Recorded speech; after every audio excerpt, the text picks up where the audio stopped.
Hello there everyone, welcome to another exciting Game Thrifter video. You know, the PlayStation 4 in many ways was a redemption arc to the PlayStation 3. The PlayStation 3 certainly had its haters and things like that. I thought that it really kind of came along well in the last part of the life cycle. Sony really put out a good number of exclusives. They did a lot of consumer-friendly things, and that rolled over extremely well to the PlayStation 4. Of course, they really kind of adopted the indies and things like that, and the exclusives that the PlayStation 4 put out were some really phenomenal games. But there were a lot of games that were, I believe, underrated. For every Uncharted 4, there was a game like Puppeteer that was extremely underrated and that people didn't really know about, kind of a hidden gem.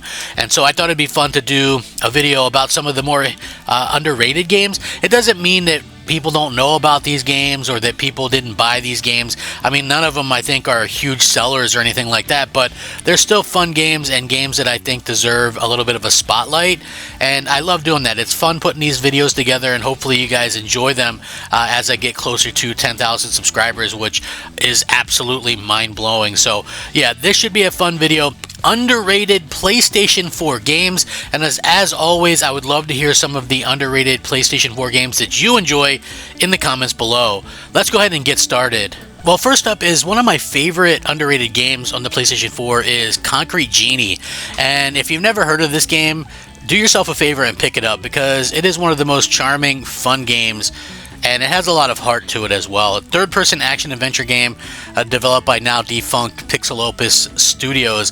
Unfortunately, they were working on something new, and Sony closed down the studio, but they made this game, and it is absolutely phenomenal. You control this character named Ash. He's kind of this creative teenager, goes around, trying to, make different works of art and things like that. And that's really, really cool in my opinion. He's getting bullied and that kind of stuff. Gameplay kind of centers on creative painting using motion controls.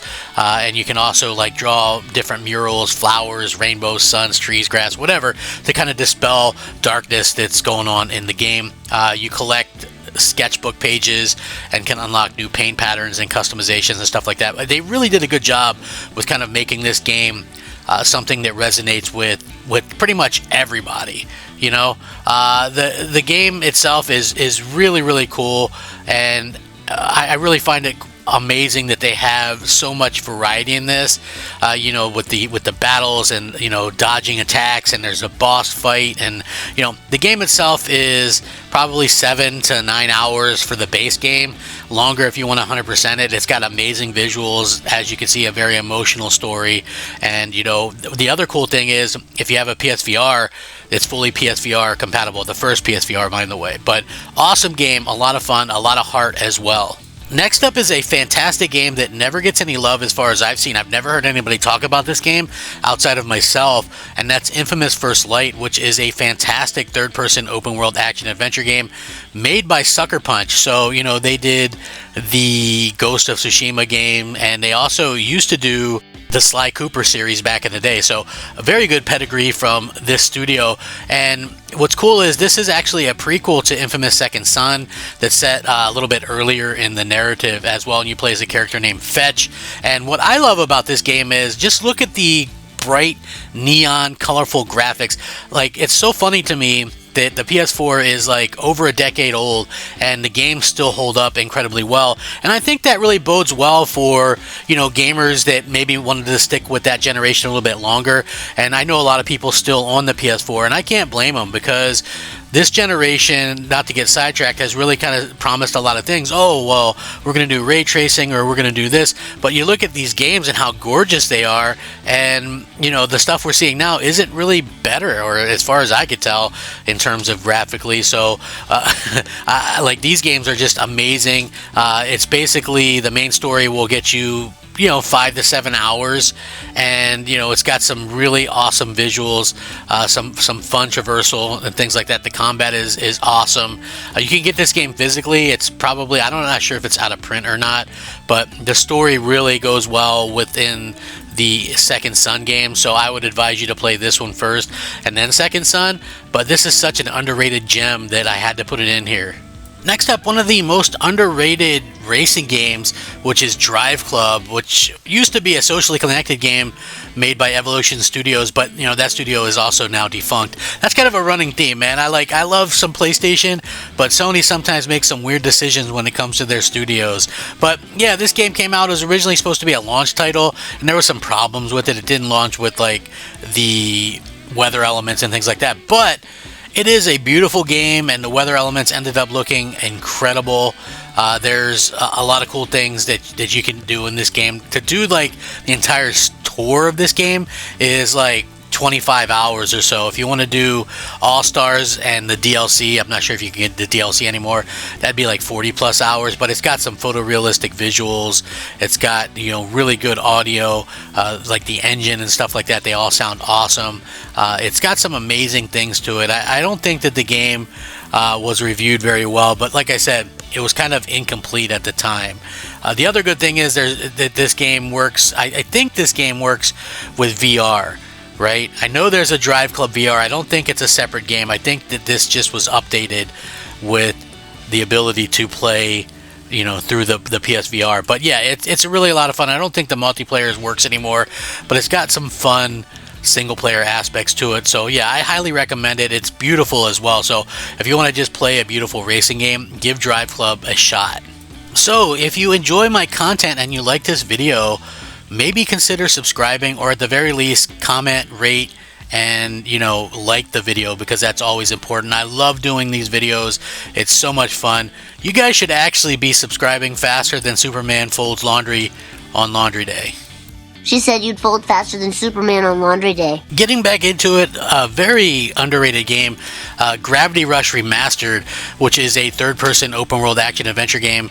And this was done by, again, defunct studio, Japan studio from Sony. And this remaster was actually done by Bluepoint Games, who is currently owned by Sony. So you see kind of what works there. Anyway, what's cool is this used to be a PlayStation Vita game. They remastered it. There's also a sequel that's on the PlayStation 4 as well. But the cool thing about this game is the gameplay revolves around gravity manipulation.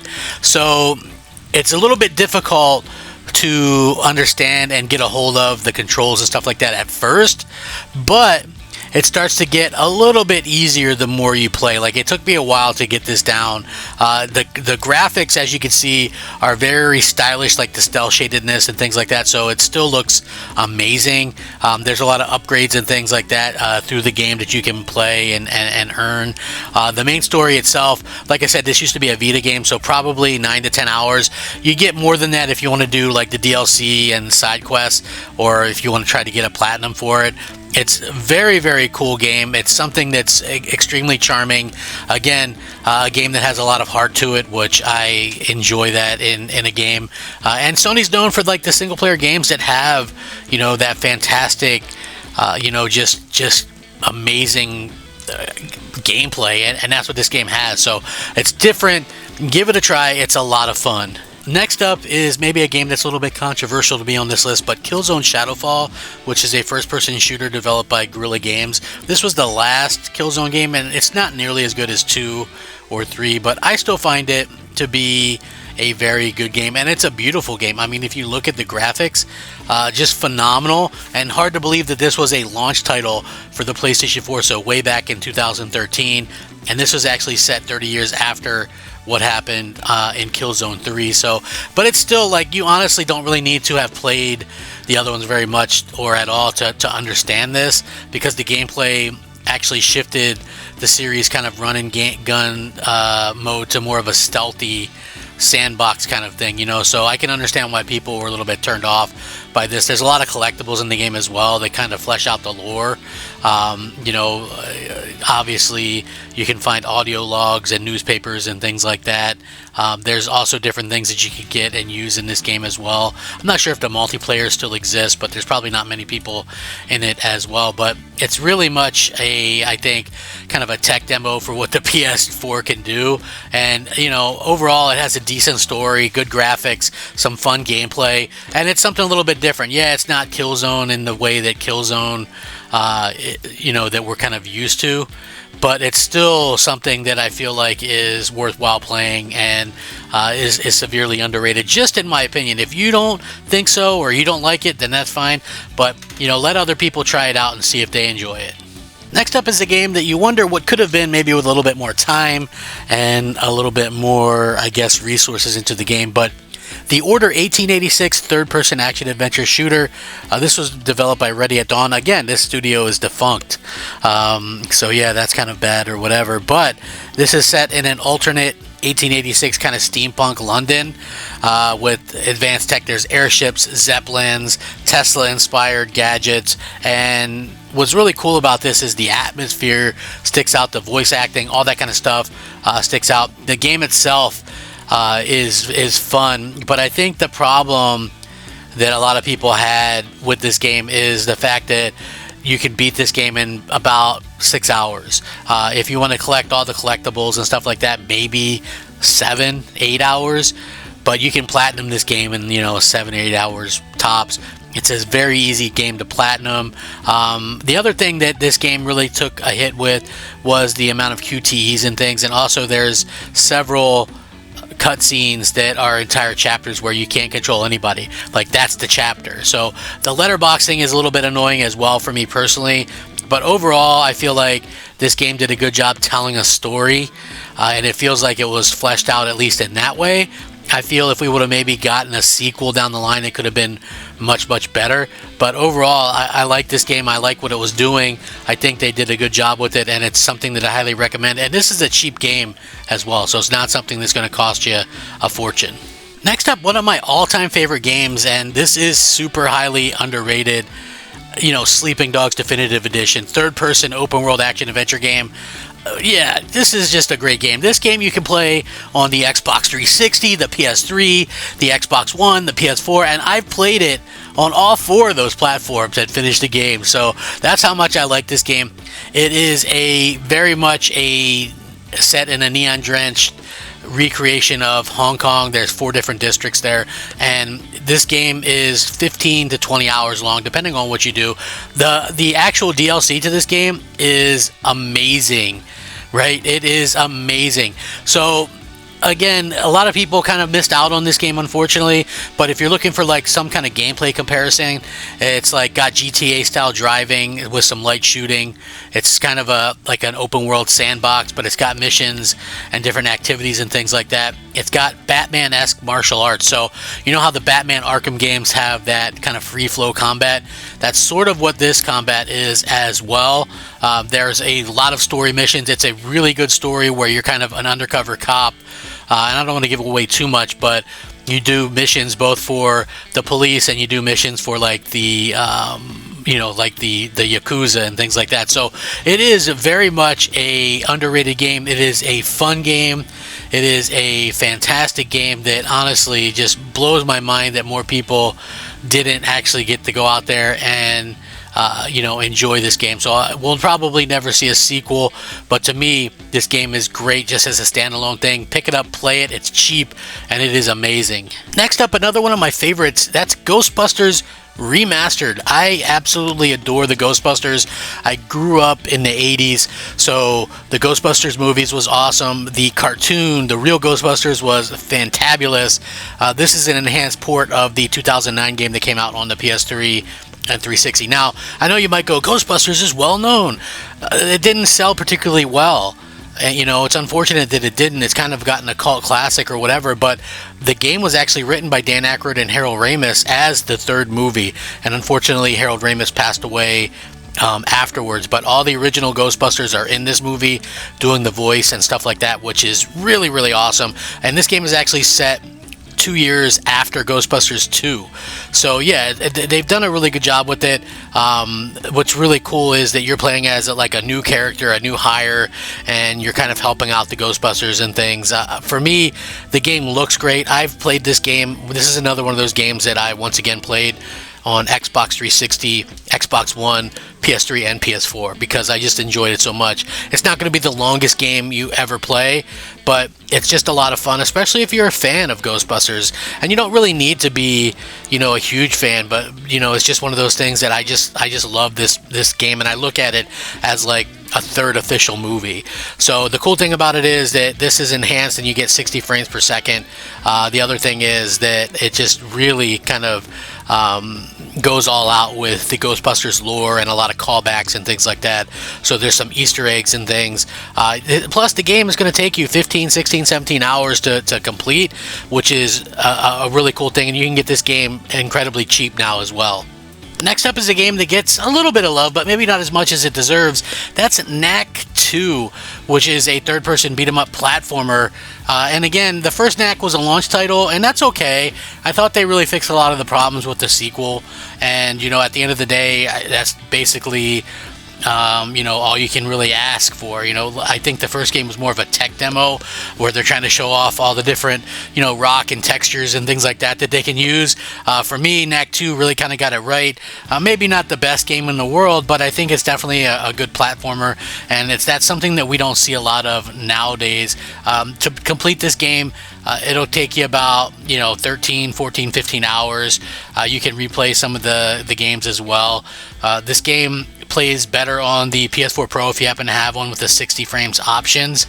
It's a very improved sequel in my opinion. It wasn't a super expensive game either, so that's something to kind of look at as well. The cool crux to this whole story is Knack kind of combines with other little pieces and kind of grows bigger and things like that, and this kind of really fleshes out the the actual story a little bit more and stuff like that. So that's one of the cool things about it. It's got a little bit of a cute story to it.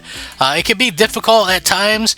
There's a little bit of a learning curve, but overall not a bad game. Kind of a hidden gem, maybe a game that a lot of people just laugh at or because of the memes and stuff, but I actually think it's kind of worth playing. Anyway, I'm always curious if you guys play this game and like it. Let me know in the comments because I always love hearing from people that enjoyed it. Next up, a game that is, I guess people look at it one way or the other, but that's Days Gone. This is a extremely long game. It's an open world action adventure game. It's got a lot of survival elements to it as well. I mentioned the long part, so that part is absolutely sure, but the storyline is really cool. It's got great voice acting. It's got Sam Witwer in it, who does a fantastic job as the main character Deacon, and overall the gameplay kind of emphasizes a lot of the same things you would find in a survival game. Like, you'll have to find ammo, you'll have to find gas, you have to find a lot of different things to help you out. It's not your typical, I guess, zombie game, but it is a game that very much kind of relies on you kind of doing a lot of those things, right? And the game launched with a lot of issues, so that's something that people often refuse to overlook. Like, it had so many issues at launch that a lot of people gave up on it, but it really was fixed up pretty much rather quickly. And they released another version of it, a remaster on the PS5, but the PS4 version is fine. This game will take you 50 hours all day to compete. There's different game modes, hordes, all that kind of stuff. Graphically, as you can see, looks good. This is captured off my PlayStation 4 Pro, I believe. And at the end of the day, I think this is probably just one of those games that people deserve to try it if that's your type of thing. Hey, and if it's not your thing, listen, that's perfectly fine too. I have no problem with that. But for me, I like this game. I enjoyed playing through it. I think a lot of people that enjoy like these type of stories and with good voice acting, even though they're a little bit longer, you get the bang for your buck, that's for sure. So definitely recommend it. And there you have it, a pretty solid list, if I do say so myself, of some underrated PlayStation 4 games. There's a lot more. Maybe I'll make a part 2 one day. If you guys enjoy this video, you can let me know down below in the comments. There's so many amazing games on the PlayStation 4. It really was a great time to be a gamer, and the PlayStation 4 really was the gamer's machine. Nothing against Xbox One. I enjoyed that as well, but I think the PlayStation 4 nailed what gamers wanted, and there's something to be commended about that. So, there's a reason why, 40, 50 million people a decade plus later are still playing on the device. So I love doing these videos. Thank you so much for joining me. Remember, if you guys don't agree with my list, that's fine. Maybe list your own list in the comments and we can talk about it. That's the great thing about gamers. We don't always have to agree, but let's agree to always be kind. Have a great day. Game on, my friends. Game on.